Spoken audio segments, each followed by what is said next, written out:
สวัสดีค่ะก็กลับมาช่องรักสุขภาพอีกแล้วนะคะวันนี้เอาเมนูคีโตง่ายๆมาฝากกันอีกแล้วค่ะกับเมนูไก่อบขมิ้นหนังกร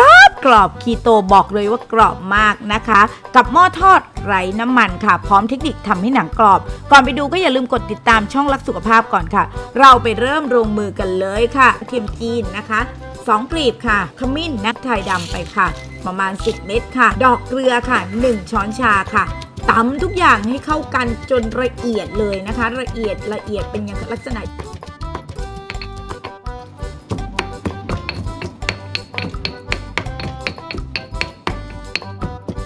อย่างนี้เลยอย่าตำเครื่องแกงหยาบนะคะต้องละเอียดค่ะหลังจากนั้นเรามาผสมกันค่ะเราจะใช้เครื่องแกงที่ตำไว้นะคะผสมด้วยน้ำมันหอยคีโตค่ะตามด้วยซีอิ๊วขาวคีโตค่ะคนส่วนผสมให้เข้ากันจ้าใส่ผงปรุงรสคีโตนะคะประมาณ1 ช้อนชาค่ะคนอีกครั้งหนึ่งนะคะเราก็จะได้เครื่องแกงในลักษณะอย่างนี้เลยจ้าหลังจากนั้นเราเอาไก่นะคะซึ่งเป็นน่องไก่ค่ะมาไว้ในลักษณะอย่างนี้นะแล้วทีนี้นะคะเราจะใช้นะคะมีดในการจิ้มนะคะเพื่อที่จะให้เครื่องนะคะซึมเข้าไปทั้งหมดนะคะนี่เลยค่ะเริ่มทาเลยค่ะจิ้มแล้วก็ทาเลยค่ะหลังจากนั้นนะคะเราเอาไปหมักในตู้เย็นนะคะ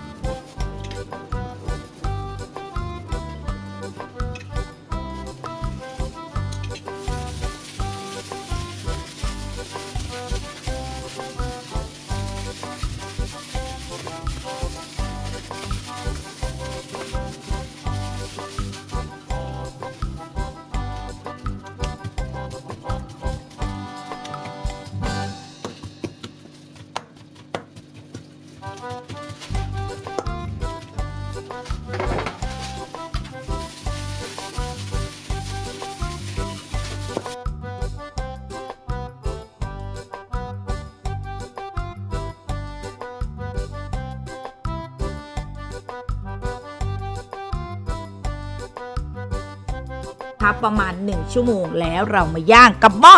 ทอดไร้น้ำมันกันจ้าค่ะเดี๋ยวเราก็จะทาอย่างนี้เลยนะทาไว้นะคะก็คือเดี๋ยวเราก็จะเอาไก่นะคะที่เราหมักไว้เอามาใส่นี้นะซึ่งเราก็จะใส่อย่างนี้นะคะไฟนะคะ165 องศานะคะ15 นาทีก่อนนะเราจะอบเราจะใช้หม้อทอดลมร้อนนะคะแค่เบาๆก่อนนะคะแล้วหลังจากนั้นเดี๋ยวเราจะใช้น้ำมันมะกอกนะคะทาอีกค่ะสูตรนี้นะคะคนทานคีโตทานได้นะคะ